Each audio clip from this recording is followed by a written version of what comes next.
Look, I'm gonna touch on some things that I haven't really told anyone in the industry or anybody really about how Back on Track's got to the stage we are. As Hayden said, we're quite developed, but that being said, we've still got a long way to go. Yeah, so as Hayden said, about 3 months ago. Is this thing on?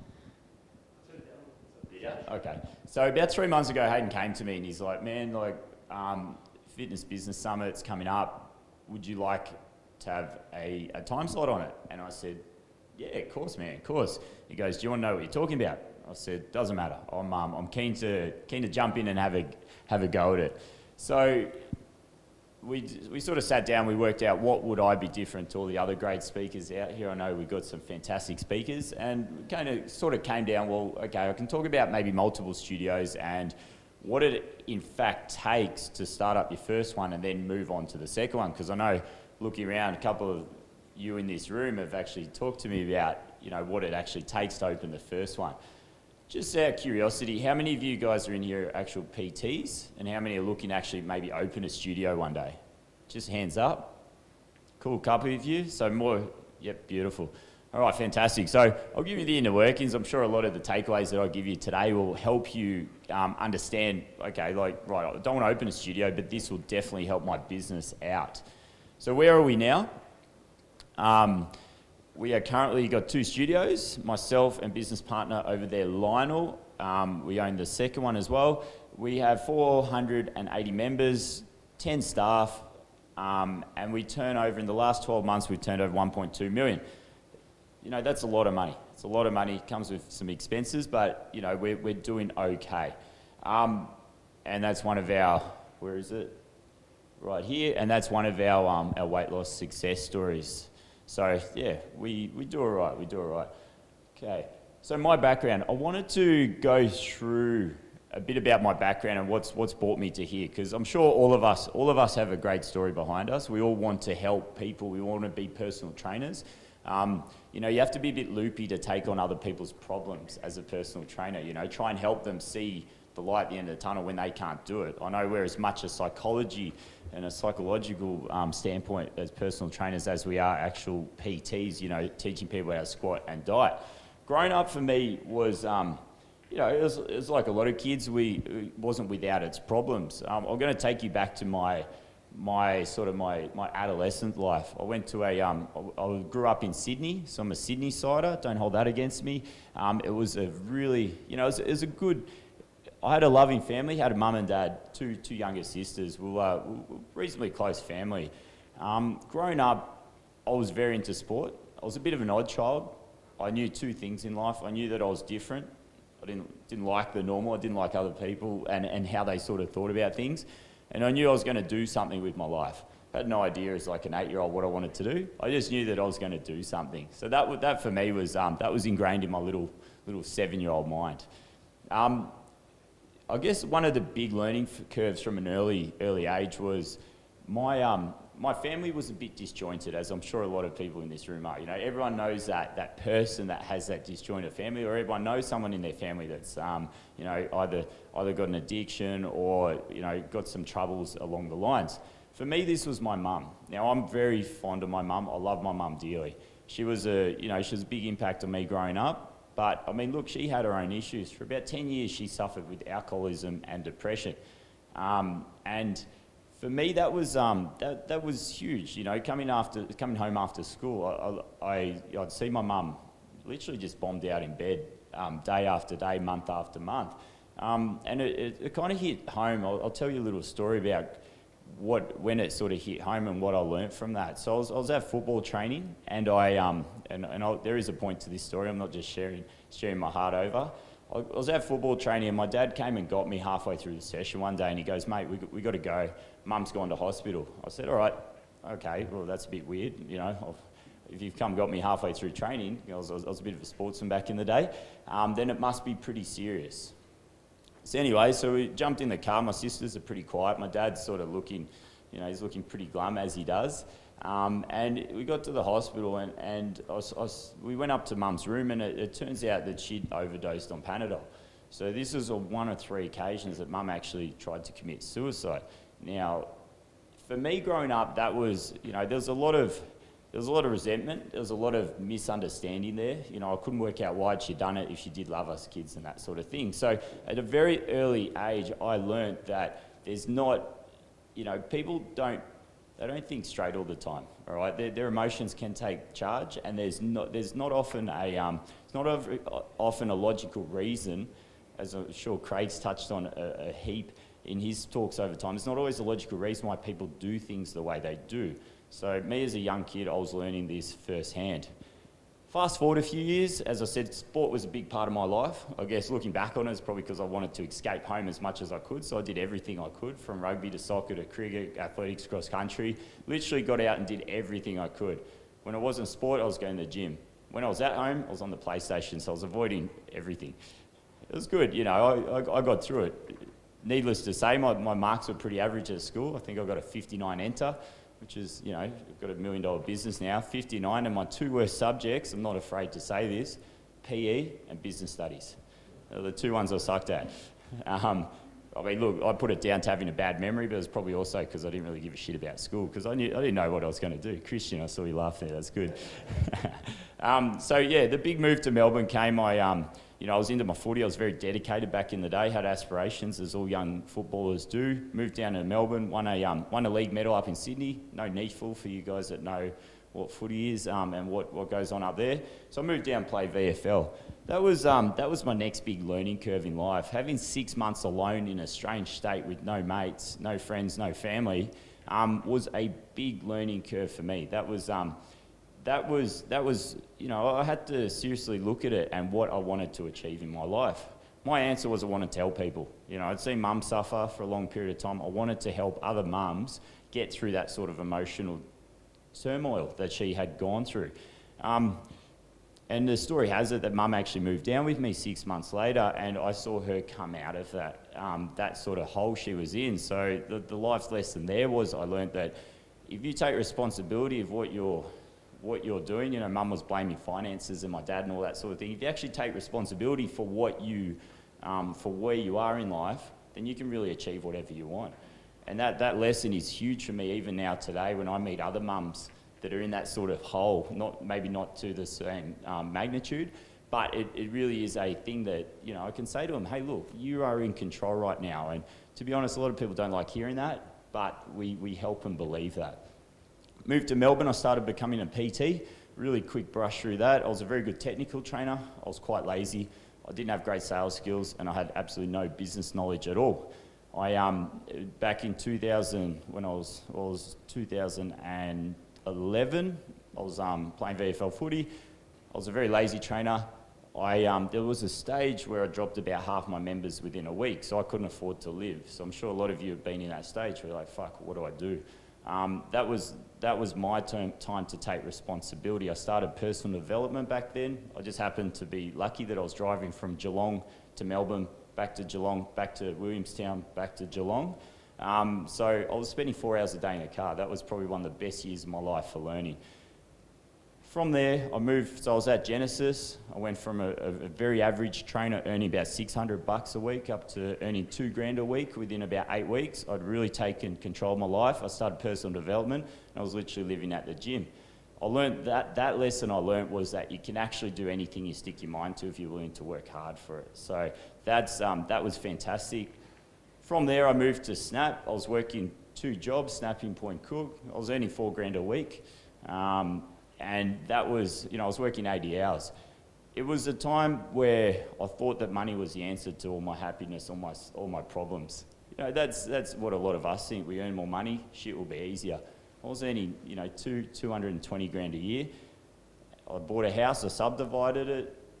Problem was I wasn't looking after myself. And I'll touch over that a bit later. So I had to get back and I had to get back to my roots, and that's where I just chilled for 1.5 years until I had a conversation with one of my friends who owned another studio, and he said, man, why don't you start a business? You're very knowledgeable, you learn shit, why don't you do it? So I made that decision back in 2013 that 2014 is going to be a year that I risked my mortgage and I opened a studio. Perfect. All right, so how I got here today, I've read a lot, I reflect a lot, I take responsibility, I'm resourceful, and I believe I'm reasonably reliable as a business owner can be. You know, you got shit pulling you left, right, and centre. You try your best to stay pretty level-headed and stay central. Personal development is a must. I'll share a story about how I met my beautiful wife Jenna up the back. 2011. This is how serious I take it. I actually wrote down on a piece of paper exactly what I was looking for in a female partner. I thought, fuck it, we do it for cars, houses. I'll do it for employees. Why don't I do it for my life partner? I did that, and lo and behold, 3 months later, there she was looking at me on a cruise ship of all things, and that was it. We got married last year, or 2 years ago, so that was fantastic. Continual learning. Now, mentors are a fantastic thing, as Hayden said, wherever he is. I work very closely with him. He's like a life coach. He listens to all my bullshit, and there is a lot of it. I always come to him with problems, and he listens. I don't know if he listens to all of it, but he does listen. Generally, he tells me the same thing 3 times before I actually act on it, and I'm sure a lot of us in this room are like that. I'm definitely not perfect, but I do know my strengths and weaknesses. A lot of weaknesses, few strengths. All right, so what my aim today is for all you guys. My aim is really, really simple. I want you to understand how to start and run a business, whether it's your own PT business out of a gym, because I've been there before, been there with 20 other trainers, how to run like an outdoor boot camp, or how to actually run a studio. How to scale properly. Now, I'm going to take you through 4 steps today, and each step I'm going to teach you a story about how we have nearly gone broke at each step, why that happened, and what we did to correct it. Real life examples, as I said, of challenges and how we solved them. Then I'm going to touch on 5 things that I wish I knew before I opened our second studio. All right, the second studio is so much harder than the first, and I'll explain why. And then 10 tips for business success. So we're going to cover a fair bit in the next 30 minutes. All right, why I started back on track. The vision. We've all got this vision of what we want to be. If you don't, I'd seriously suggest you understand that. All right, through education and inspiration, we inspire mums and dads Australia-wide to become their best selves. It's very, very simple. That's what Back on Track is. I saw a big hole in the fitness industry. I was working at a Snap Fitness. I was there. I had an area of maybe 1.5 times as big as this stage to train 4 people, and I was pissing off members doing it. I was having arguments with management. You know, I was like, I have to get out of this. My 40 or so clients deserve better than this. And that's the whole. We wanted a place for people to go and feel happy. Mums and dads that no longer play sport, we wanted them to be able to go and enjoy actually having their own place to train, somewhere they feel safe. I knew I had a great work ethic, and I 100% backed my ability to learn. I think often, as again Craig probably touched on, often we get a bit stagnant in our learning when we've got all this other stuff going on, but never stop learning. You're always learning. Doesn't matter what the lesson is, you're always learning. All right, so I came across this 4-phase business about a couple of months ago, and it really did. When I sat down and actually applied it to Back on Track, I wish I knew this at the start, and I'll be able to sort of explain each phase. We're missing a few photos there, that's all good. So 4 phases of building successful business. You got the founder phase, the farmer phase, the tinker phase, and the thief phase. So each one of these 4 phases has its own special requirements for you to get through it, all right? And I'll say now, it's not really like you go from the farmer to the tinker phase, and then you can't then be thrown back into the farmer phase. So these are quite interchangeable, as I'll explain throughout. All right, number 1, the founder. So for us, you know, this is the hustle. This is when you guys take the leap and you start your own business. This is for us was years 1 and 2, 2014 to early 2016, 0 to 130 members. Pretty much, I was doing absolutely everything myself, all right? Absolutely everything myself. I knew what my why was. That's to help mums and dads. We had the Back on Track vision. We had the business plan, and we had a growth focus, as you do. You know, you start a business, you need to make money. It's all very well helping people and being charitable, but if you're not making money at the end of the day, you don't succeed. You don't succeed at all. what we nailed in those early stages, we nailed the culture of the place. You know, the culture comes from the head down. If you yourself can't promote great culture, then it's not going to happen. We had great growth, and we learnt how to bring in members. Learning point number one, or fuck up number one, was very limited capital is dangerous when starting a business. And I'll share a story back in 2014. We started in July. By Christmas 2014, we were just getting by. And the problem is, as all you know being personal trainers, that people go on holidays. So if you're just getting by and literally 30 to 40% of your members go on holidays, you're in a bit of trouble, all right? How did I get through this? Well, I took out a personal loan. I mean, we were so short on capital when we started. I just bought and subdivided a house, so I just spent 70 grand on that. I was so short on capital when I started. I literally had $8,000 in my bank account. The first month's rent and the bond was $7,994. So that left me about $6. You know, we had 5 grand to come up with in less than 30 days. So if you ever want motivation, that's a very good form of it. And that's always been my way of doing things. Just throw myself in the deep end, say yes, and try and work it out along the way. All right, so takeaways from the founder phase. Most of us are technicians, all right? You're all probably very good trainers. You all know nutrition. You all know how to help people with weight loss and deal with their shit, all right? Takeaway, get a mentor.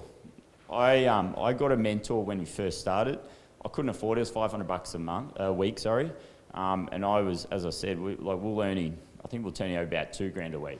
So I literally said to him, I said, mate, this is my situation. If you think you can make me be able to afford your stuff, then I will do it. He said yes, and yeah, the rest is history.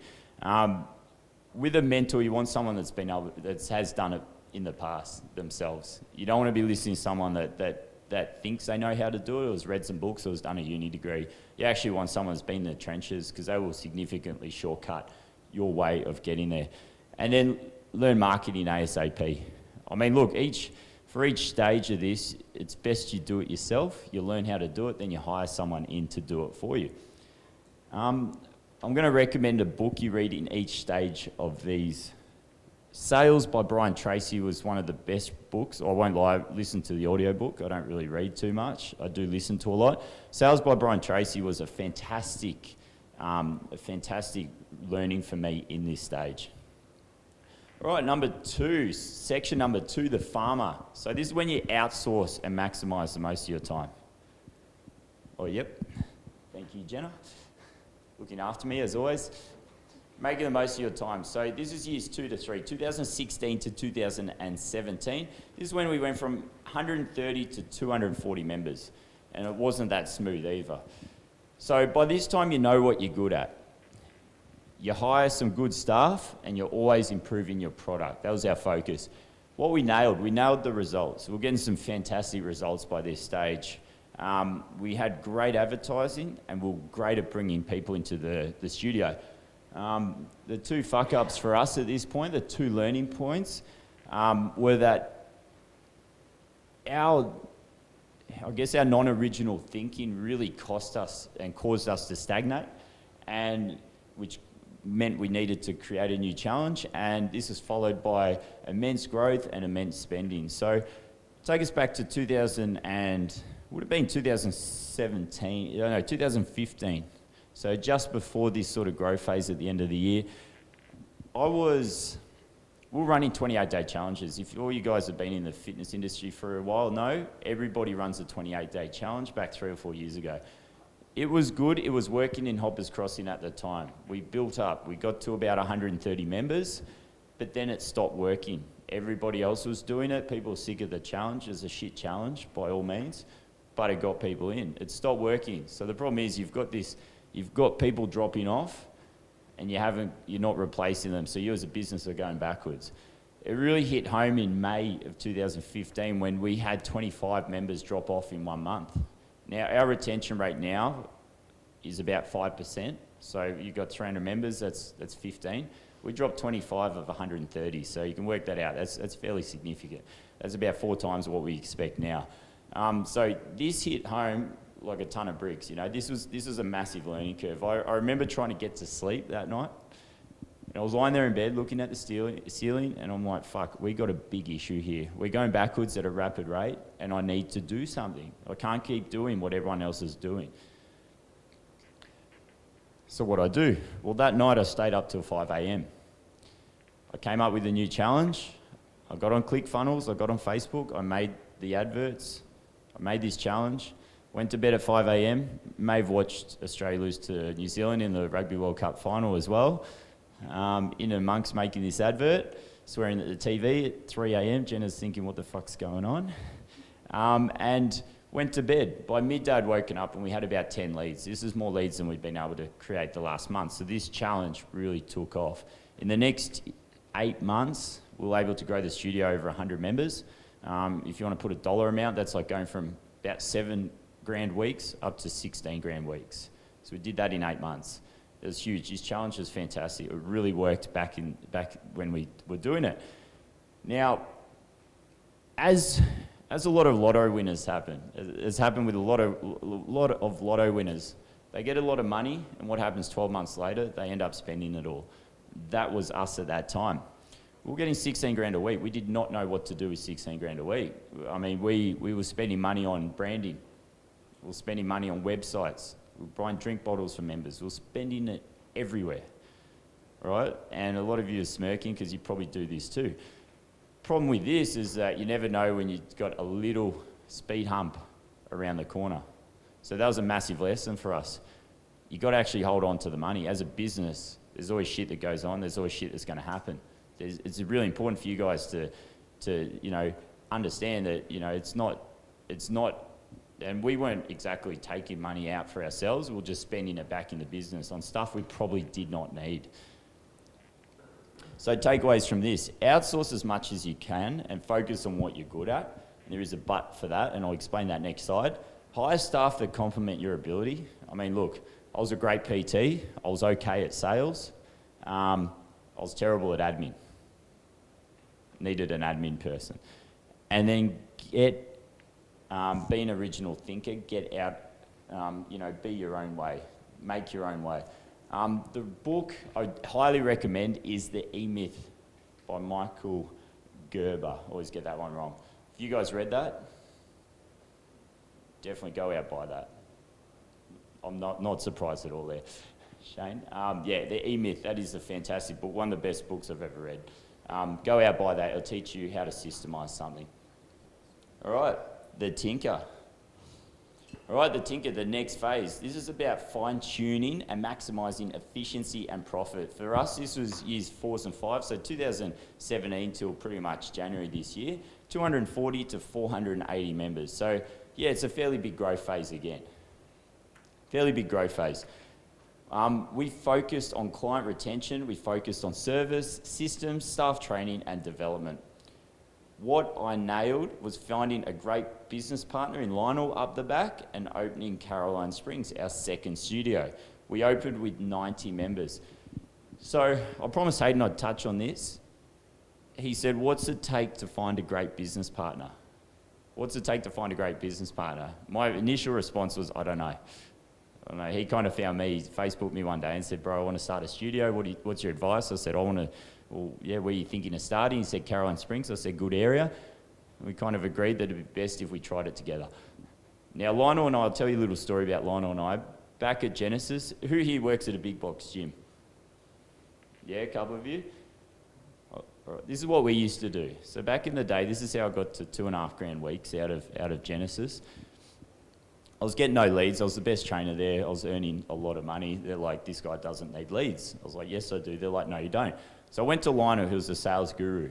Bit of management experience, but the sales guru. And I said to him, hey, bro, if you give me some leads that will sign, I'll pay you when they sign up.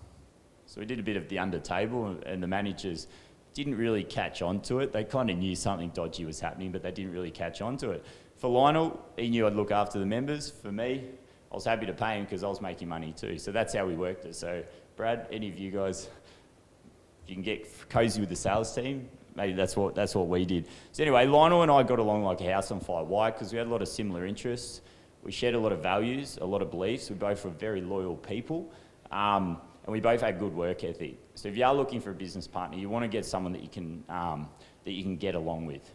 All right, someone you can get along with, someone that you can talk real with, and that understands who you are as a person and what you're about. Don't go into business with family. I bought a house with my sister, didn't work. All right, so don't go into business with family. Get someone that's got a mutual sort of understanding. We opened Caroline Springs with 90 people. We did run a 28-day challenge. We made it work, but we opened it. So that was something we nailed. So over here we've got Caroline Springs, brand new, 90 people. We've got Hoppers Crossing, it's doing really well. All right. So what naturally you do, you sort of torn in between the two. You go, right, well, Hoppers is going all right. I'll get someone in to do my job for me. And word of advice, you'll never get anybody as good as yourself at doing your job. All right, you can have all the systems and structures and you can check up on them, but they'll never do the same job as you do. So I left them in charge of that, and I came over here and spent a lot of time on Caroline Springs. Now, after about 3 or 4 months, now Hoppers was going all right. We were still turning over about 16K a week. It was doing all right. Came over to Caroline Springs, so we started building that up. I looked back around. It seemed like a big flash, but about 3 or 4 months later, I turned back around and Hoppers had dropped about 50. It was about 80 or 90 members. And it just seemed like an absolute flash. It's like I literally sat down one day and it's like, what the fuck's going on? Like, what the fuck has happened here? Like, I leave it. 3 months later, I come back and it's like everything's in turmoil. So I said, Lionel, you got this. I've got to go back here and sort this shit out, or we're in a lot of trouble. So this is probably about the 3rd time we nearly went under. Anyway, long story short, I went back into Hoppers, I dug around a bit, I worked out that there were a couple of trainers that weren't sticking to our systems. Why? Because they didn't have the KPIs, we didn't have any key performance indicators, and we weren't chasing up. We didn't have those systems to chase up those systems. It's all very well having a procedures manual, but if you don't have a procedure to tell these people and make sure they are doing the procedures, then you're in a bit of trouble. So that was our next learning point. We suffered immensely. It took us a long time and a lot of stress and a lot of work. I went back into that hustle phase, jump back in, do everything yourself. And that was a massive learning curve. I learned from here, from this stage, I learned that you have to become a leader, not a mate. I was mates with these trainers, but they weren't doing what's right for my business. So I had to go back and we got rid of them and we started over. You have to be clear and precise. Don't expect that they're going to have the same thought process as you, and don't expect that they're going to have the same work ethic as you. Human nature is to do the least possible in any situation, and that's what they were doing. Great staff are worth their weight in gold and worth paying for. That was a big learning curve for us. We do pay our trainers well, and we do give them great opportunity to earn lots of money. And getting big without detailed systems will ultimately cause you to fail. I've read heaps of businesses that have gone bust from expanding too quick, and we've been there firsthand. You think, how the fuck can you go broke when you're doing really well? Well, it's really easy. You spend too much and you don't cover your backyard. All right, read Key Person of Influence by Daniel Priestley. Fantastic book. Read this recently, loved it. Does have a lot to do with leadership and becoming a key person of influence in the industry. All right, stage number 4. Stage number 4, the thief. What other problems can I solve? So this is us sort of as a couple of months ago and moving forward to next year. We're aiming to grow about 90 members. That will hit capacity for both studios. Yes, thank you, Jenna. And our focus will be maximising profit and taking advantage of other opportunities. Other opportunities, for example, might be corporate, might be online, might be whatever really you are focusing on, what you haven't touched on at this stage. It might be, as Hayden said before, maximising the money your members spend with you at that time. What we will nail in this next 12 months, definitely automation and trying to cut back on the 120 grand of advertising we spend each year. We're going to go through a lot more through referral-based sales. Yes, we spend over 2K a week on advertising. Learning point number 5, you can't take your foot off the accelerator and you can't fully give away responsibility. Just recently, actually, I've let go of a staff member who was a personal trainer, is also very good at sales, all right? I will say this, if you hire a salesman, hire a salesman. If you need a salesman, hire a salesman. If you need a personal trainer, hire a personal trainer. Don't get them to do both. Just because you can do it, doesn't mean they can do it. All right? That's a big learning curve for me. Now, we hired a guy that could do both, as he said, and we trusted in him to do the proper job. In trusting him, you look at our first quarter, it was probably about, well, we're now behind about 40 members where we should be, which is somewhere around the $3,000 a week sort of focus. Because I was focusing on our next project, I wasn't checking up on him, didn't think I needed to, had the systems, processes, was listening to his sob stories. We didn't grow as quickly as I could. So what I learned from that was never give up the ultimate responsibility, never be the last one to sign up. I did have a manager chasing up on him, but I needed to check up on her that she was saying the right things to this guy. Does that all make sense? Yep, kind of in a roundabout sort of way. I know I waffled a bit then.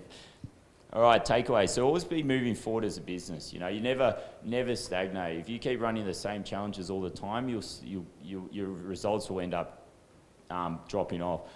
Look for new opportunities to expand and conquer, and don't be in such a rush to chase a new experience. Make sure you go back and you solidify what you already have in place before you jump forward.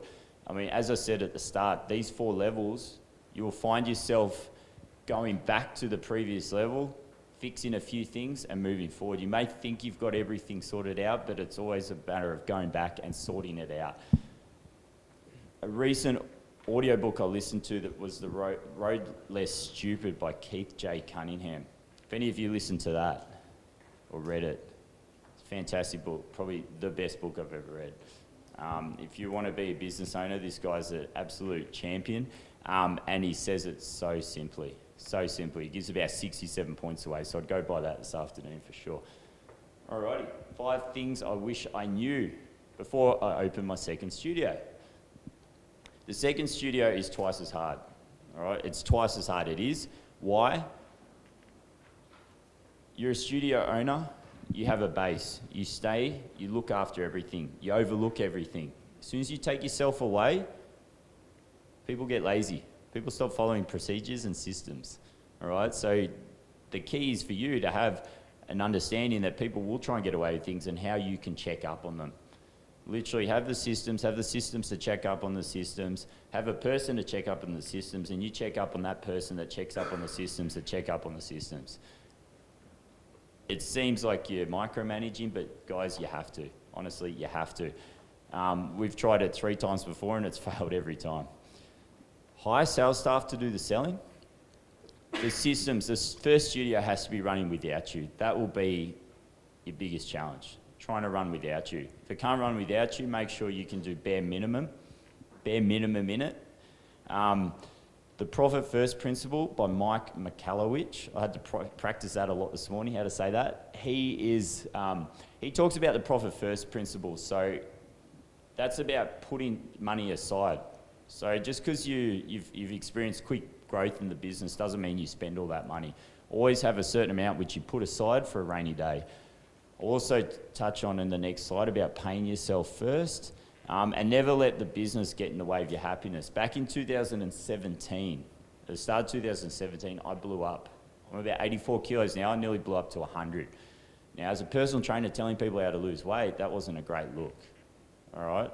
I was tired, I was fat, and I was sluggish. All right? I had all the excuses, we're working 2 studios, all that sort of stuff. But that was huge. I needed to get back to my roots and to start looking after my fitness again. It was hard, but it was well worth it. Sharpen that axe, being you, before you try and cut down the forest. I was not efficient at all at that stage. All right, 10 success tips to anyone wanting to open a studio or just starting a business. All right, technicians do not make good business owners. Take it from me, I'm not a great business owner, all right? I could be a lot better. I'm okay, I get by, but I could be a lot better. Why? Any of you done a disc profile? Yep, I get all my staff to do them. I'm a counsellor. I try and help fucking everybody, My staff's not doing the right thing, I try and help them. What you need to do is fire them. Staff, your biggest asset, can be your biggest headache. We have some fantastic trainers. We've got a fantastic manager, I've got a great business partner. I'm very lucky there. It only takes one bad egg to unsettle the whole culture of your studio or your business. So guys, remember that. If you have to fire members, fire them. It's not worth having them around, it really isn't. Hire slow, fire fast. We now have a hiring process that's 8 weeks, all right, 8 weeks. Then they have a 6-month probation period, and then they're safe for now. All right, make sure you have your systems and structures, make sure they fully understand it, make sure they've got an attitude of learning. What we've learned in hiring staff, you've got 2 options. You can either have someone that's brand new to the industry where you can mold and create and have like a mini you. It's going to take you a lot of time, a lot of effort to coach these people up, but it's worth it. Or you can hire someone that's already been in the industry 10 years and quite well respected and that. Problem is that they're probably going to have different ways of doing things, and they're probably not that conducive to learning your ways. Problem with that is, if you have 300 members, you got ex-PT over here saying one thing and all the other PTs are saying the other, they don't know what the fuck to listen to. So if you're looking at creating a standardised product in a studio, you've got to be real careful of doing that. Make sure they're on board with your way of doing things. Reflect, learn from the mistakes. That's a big one. Learn from your mistakes. You're only human, you're going to fuck up. I've fucked up many times, all the time. Jenna would attest to that. Be a tight ass, save as much as you can, systemize everything, then have systems to follow up those systems. Pay yourself a salary as soon as you can, all right? Don't be greedy, pay yourself a salary. Make it $200 a week to start with. As the business expands, you pay yourself a little bit more and a little bit more. Don't be greedy. Live within your means.